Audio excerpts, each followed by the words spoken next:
not used to big audiences like this. We're used to pubs like where the punch-up starts, you know. We were in Billy Mulligan's last night. It was nothing to get in. It was £5 to get out, though. Okay? While the Queen of Hearts, she's making tarts, and for I not making hay.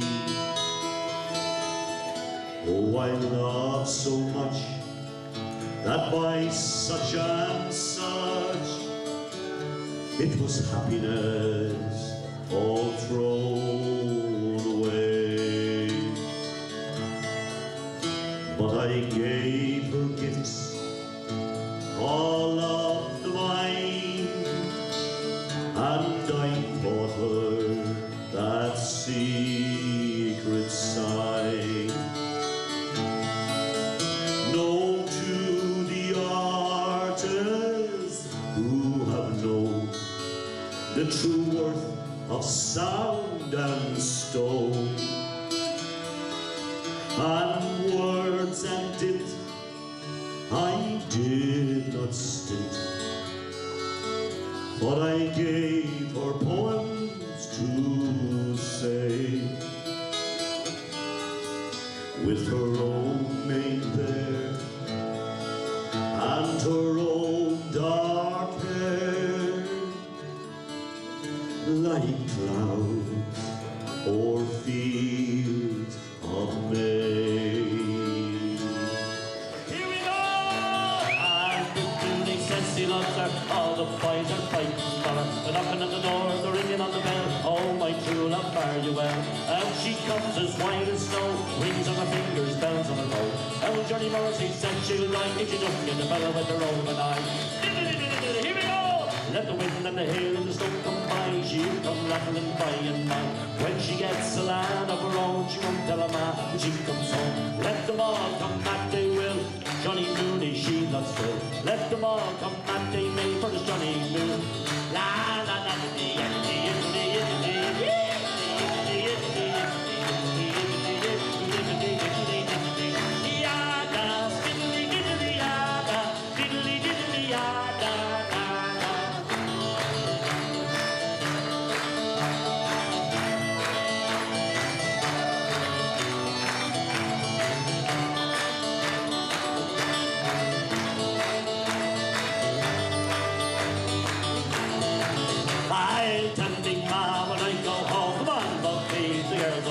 to pull my hair, to sew my comb, that's all right till I go home. She is handsome.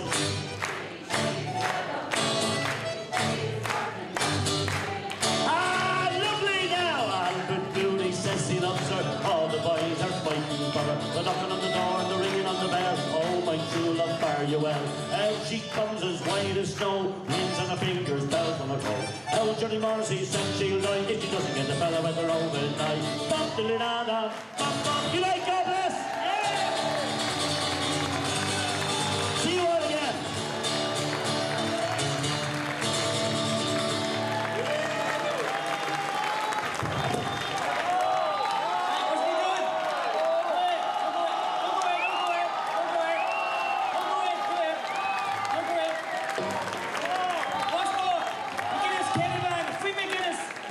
When we were doing this concert with Niall Toibin, the first person I rang to be on the bill was Tony. Because I know how cheap he is. No, I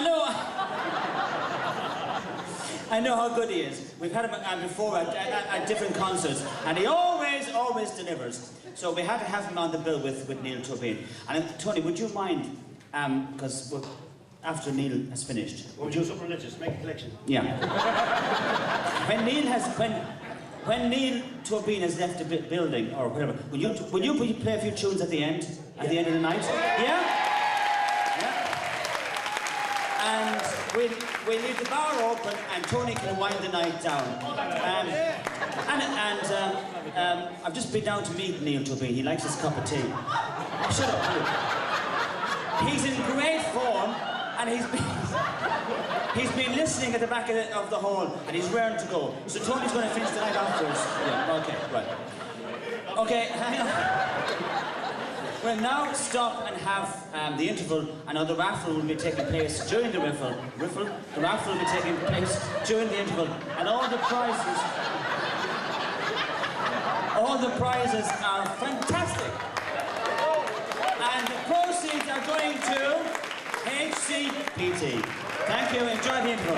Tony Fuller.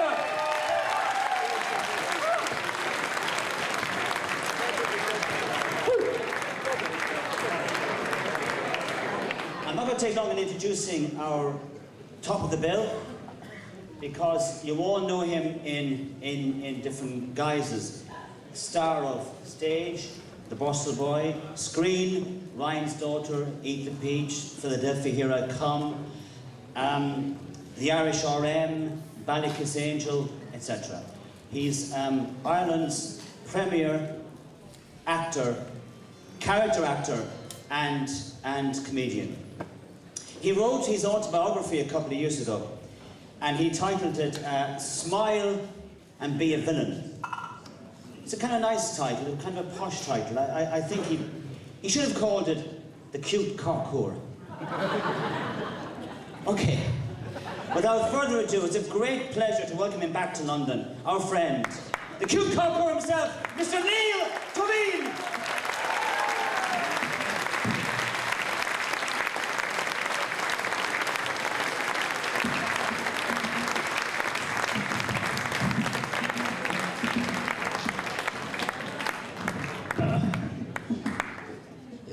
Smaller than me, my lord. Oh. I had to raise the microphone and say, "Oh, we're about the same height, you know." Anyway, it's a great pleasure to be here. Stop. And first of all, it's great to be Irish these days, sports-wise anyway. Even Mick O'Leary, who owns Ryanair, as you know, he won the Cheltenham Gold Cup with War of Attrition. And the same day, one of his Ryanair planes landed in the wrong airport. And the bad news is that he's going to have to hand back the Cheltenham Gold Cup because War of Attrition was entered for the Grand National. Anyway, this is a time of sport and so on, and I have gone, because of the fact that Ireland is not in the World Cup now and so on, I thought we should console ourselves. And I have written this, it's actually the basis of an opera about the World Cup. And I haven't got the music yet, but I'm going to start off with this little sporting, it's what you might call the basis of the opera of the Irish soccer history. It's an old Dublin man talking about his soccer reminiscences and so on. I gave my heart to soccer in the days of way back when. I followed Shamrock Rovers. The Hoops, they called them then. 4 famous fucking forwards. Fulham, Fagan, Fardy, Flood. They sparkled like Nijinsky in the sunshine or the mud. I remember Bunny Fulham, Rosie Henderson of drums. Thousands used to come and stand to see them before they put in seats for bums. And the Corkies were terrific. A credit to the game. Though every time they came to town, they changed their fucking name. Cork, Cork City, Cork United, Cork Celtic, Evergreen, Cork Athletic, Cork Hibernians, everything bar Skibbereen. And Waterford and Limerick go back as far as I go, while way out west they've done their best with gallant little Sligo. In Donegal they had a team called Swilly Rovers on the go, but they swilled a drop too much, and so the roving got too slow. Don't forget our nearest neighbours, Drogheda and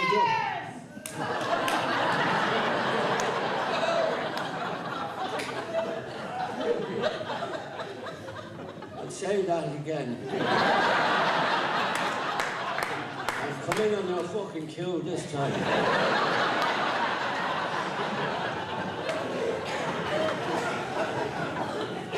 Don't forget our nearest neighbours, Drogheda and Dundalk. Though I'd nearly rather see them score than hear the way they talk.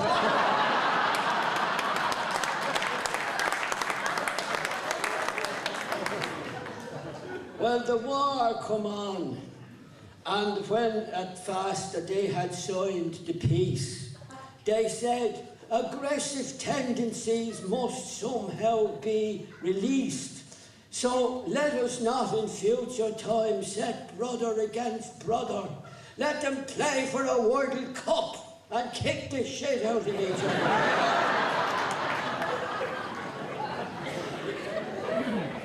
And that was how Jack Charlton came. And everyone went balmy. And even your old granny was a part of Jackie's army. His method was effective, though to watch his gave no pleasure. Just fuck the ball up in the air and put them under pressure.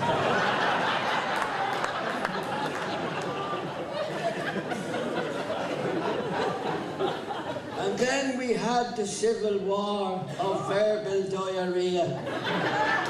And the ship was flying first class, of course, in Japan and in Korea. Now this time round, cruel fate has played a lousy trick on me, delivered by the boot of that French prick Thierry.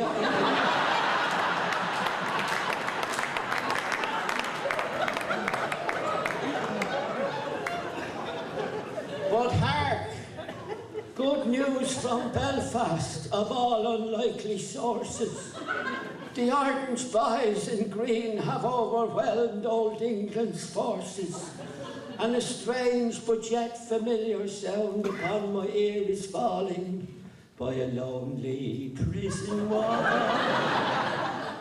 I heard a young girl calling. I've lived a long and happy life, but it's surely time to die when I hear those ardent bastards sing the fields of battle.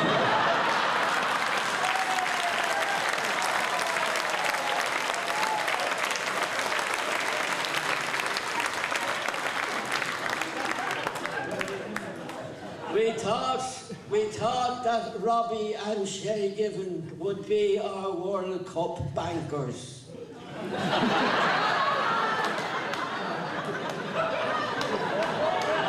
Even though we always knew the FAI were wankers. We'll have to try to overcome all trace of spite or malice as we sit and sing the blues instead of Deutschland über alles.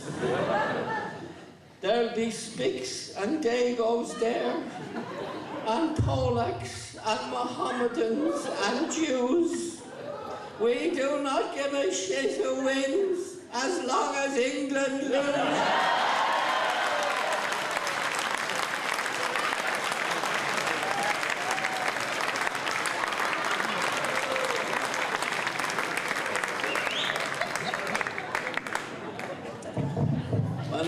Very sporting sentiment, that's well, actually, we do wish England well. Well, as long as they don't win. Well, anyway, we're still on the sport. Incidentally, I was asked by a lady this night. She said, I hope that we're going to hear now this evening. She said, will be family entertainment. I said, yes, it will. I didn't tell her the family was the Sopranos, but... Well, anyway, sport, as we know, is an obsession with us. And this is the time of the year now when sort of the winter is beginning to fade and so on, and you have fellas in pubs all over Ireland and they're trying to forget what they lost last year and all the disappointments. And they're thinking like of what's going to come up, like looking. And so imagine 4 fellas in a pub in Waterford. You know, on a sort of Sunday afternoon, a little bit of brightness coming into the days, and one fella's there and you know, rolling the bubbles around in the pint glass, the large one, you know. And he says to the other fellas, he says, you know what? If we could only get out of Munster, we'd win the fucking All-Ireland.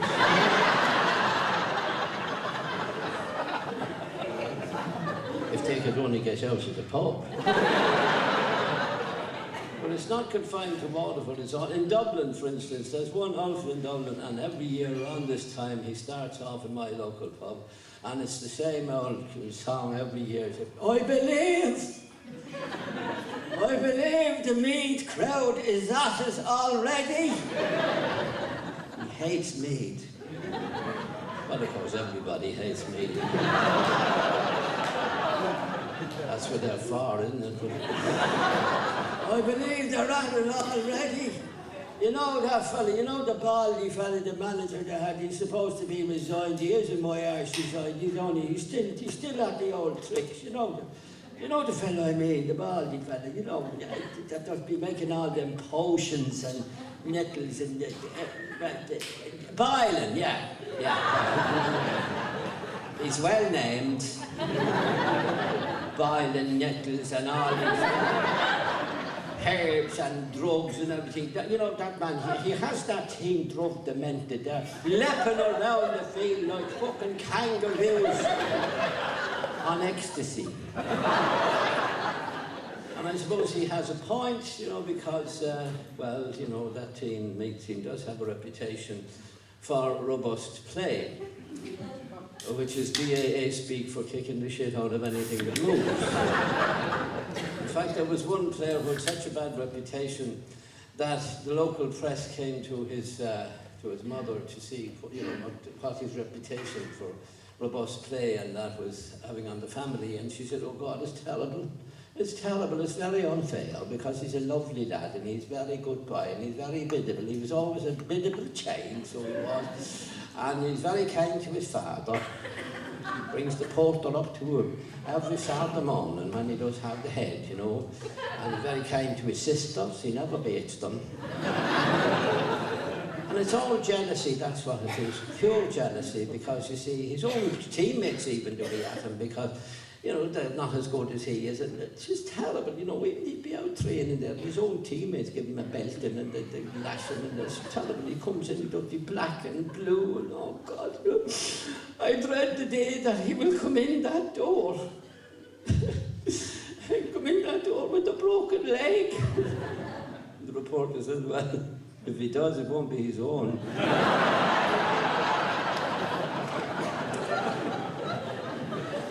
Well, as we're talking about legs, there was the finest tribute I ever heard, given by one footballer to another, was actually paid by a Cavan footballer to his Meath opponent. Because he said, I'll say this much for him, he says. He has the finest left leg that ever hung out of an arse.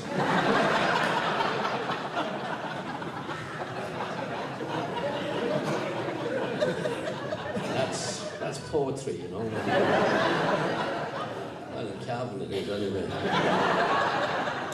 But I shouldn't, of course, be talking about sport at all, because my own sporting days are a thing of the past. You know, I really, I mean, even any kind of sports, well, massive history, even the horizontal jogging is a memory. But thank God I have a great memory. But I do occasionally turn out at the golf course because for one of these, you know, the celebams where they raise funds and so on for charity and all that sort of thing. And I was in one of these as a celebrity in Killarney a few years back, and I had a young fella from the town caddying for me. And when we came in off the 18th, he said, do you mind if I ask you a question?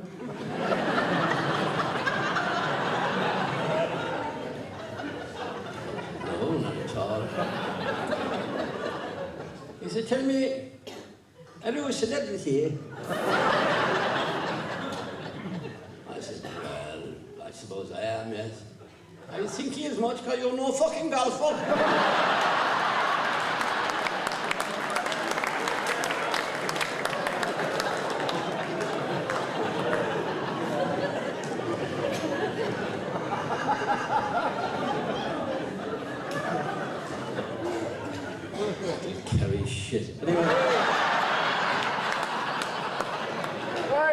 But anyway, all right, I'm sorry. Limerick. Well, anyway, you know, there was a Dublin man working in London, and in a place that is generally known as Tottenham. Being a real Dublin man, he called it Tottingham. And he was also, he went into a branch of Joe Cardle's, you know, the bootmakers in Tottingham, and he had a bit of a problem with you know, apart from the fact that he couldn't learn to Tottingham, he had a bit of a problem with the speech in any case. So he went up to the clerk and he said, oh, I have a bit of a problem with you, I'm out the back in a Paddy, I don't want to listen to this bullshit. I felt no, I'm out the book and I know, yes, you booked a favourite and you lost your docket and you'd like me to pay you. Now this is very, come on, get out of it, don't listen to it. No, I'm out the back in it oh, it was a 5-to-1 winner. Why not a 40-to-1 winner? Get out of this shop before I call a cop. Now get out of it. So the only way out the door, he meets coming in to visit his branch, Joe Correll himself. He said, Mr. Cardle, the very man, I'm out the back in the Paddy, I don't want to listen to this bullshit. Now, come on, move on. No, I'm out to, look, I'll tell you what I'll do. He said, no, I'm just in a good mood, and I like Irish people generally, so there's a £20 note. Go out, have a great day, have a big drink on Joe Correll, tell everybody we treated you well, and don't let me see you in any of my shops again. So he goes into the public store, throws the money in the cotton and said, I'll have a large brandy, please, and whatever you have yourself. So the barman puts up 2 large brandies, and he says, well, here's to Joe Cardle, decent man. Oh, big win, Pat? No, I only went in to tell him that I was out there backing up a fucking lorry into his Rolls Royce.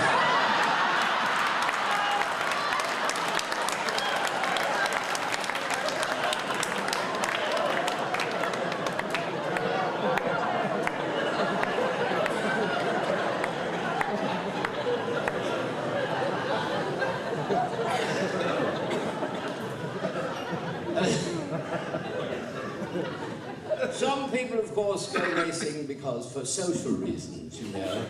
As a chap in a pub in Dublin, you know, that crowded on the Saturday evening, throwing myself and the wife in a wonderful day's racing last with Coward.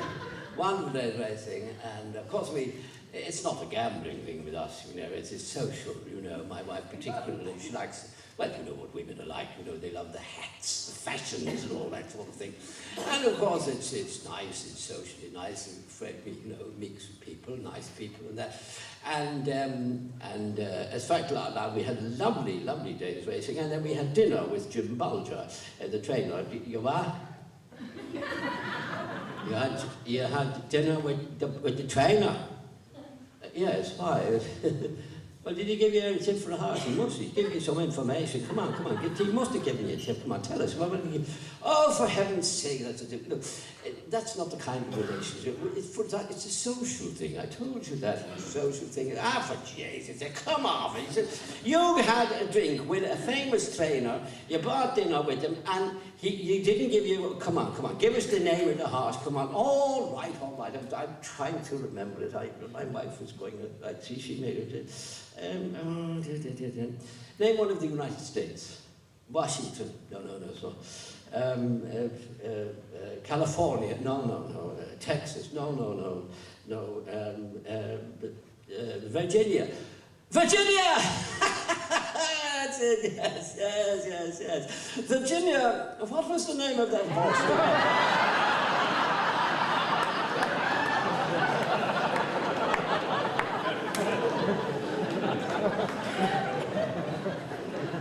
Now there was a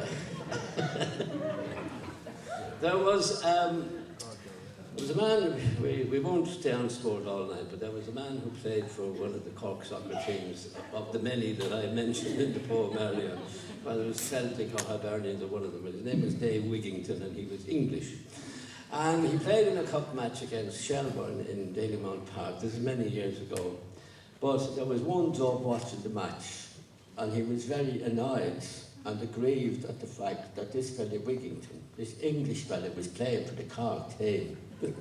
And as the teams come out, he said, "You see your man there, Wigington? He's a bleeding Englishman, do you know that? Bleeding Englishman, played with the Cork team, you know what I mean?" Yeah.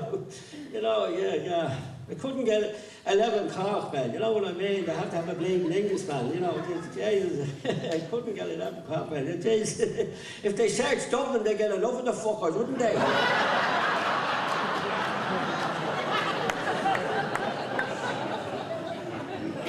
So as the game progressed and Wigington came more into the game, he got more and more abuse. He said, "Wigington, go back to it, yeah, you bastard, yeah." And they got more and more abusive and more racist and so on. And eventually, when Wigington actually, all this racism was coming out, and the resentment of English people and Cork people and cultures and the whole lot was getting really mad. And finally, when Wigington actually scored a goal, he couldn't let it go any longer. He roared, got all his pent-up racism and hatred of English and the whole lot into one beautiful sentence. He said, "Wigington, go back to England, you fucking culture."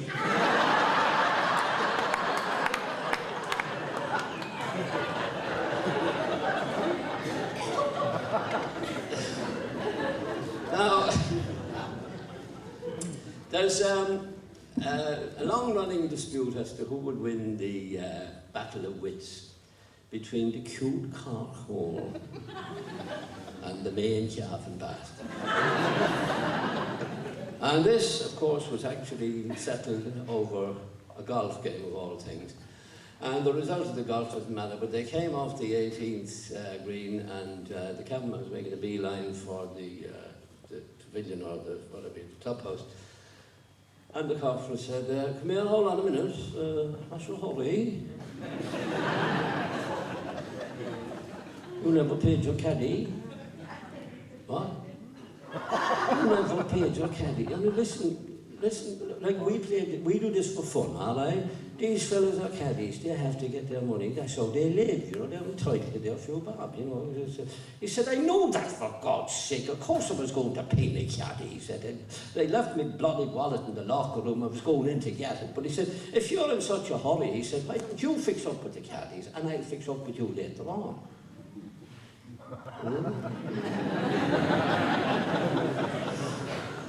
Okay, fair enough. So later on, the corkman came out of the shower and the cabman was waiting for me. He said, did you fix up with the caddies?" "Of course I did." Said I would. "I gave you one for the 20 quid, and I give you for the 50p. "You give me for the 50p? So you might as well give him nothing as give him 50p. "Oh no, because if I gave him nothing, he might think you forgot. Now he knows you're a mean bastard."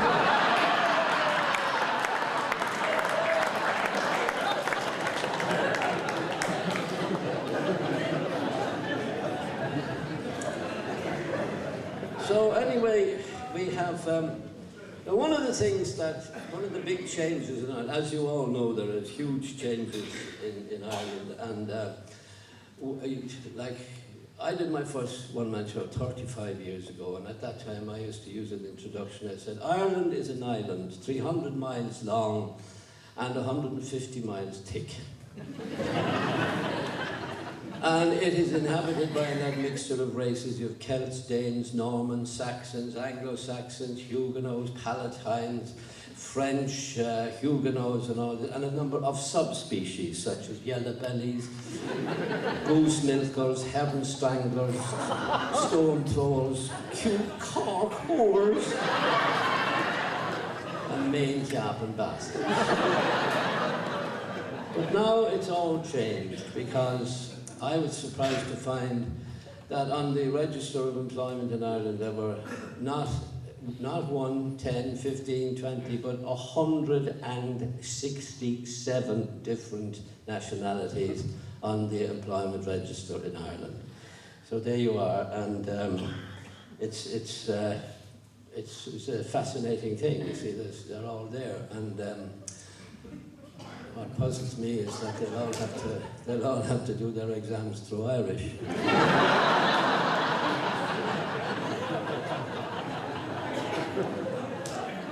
And who's going to know whether they're right or wrong?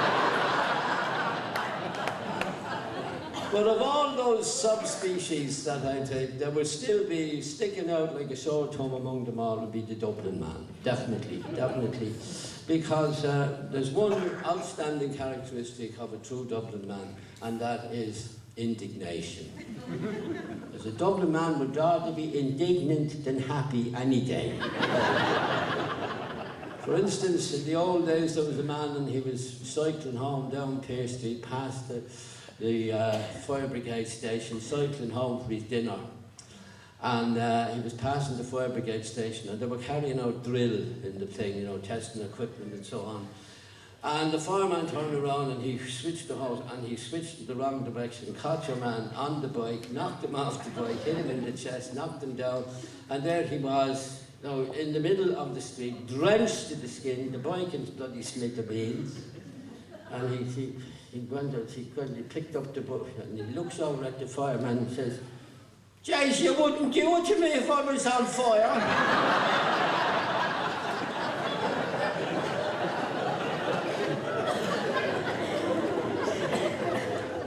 So anyway, since I'm talking about the, you know, the changes and all that, I mean, there was a time when I did that first thing, that it was a time of great moral fervour, you know.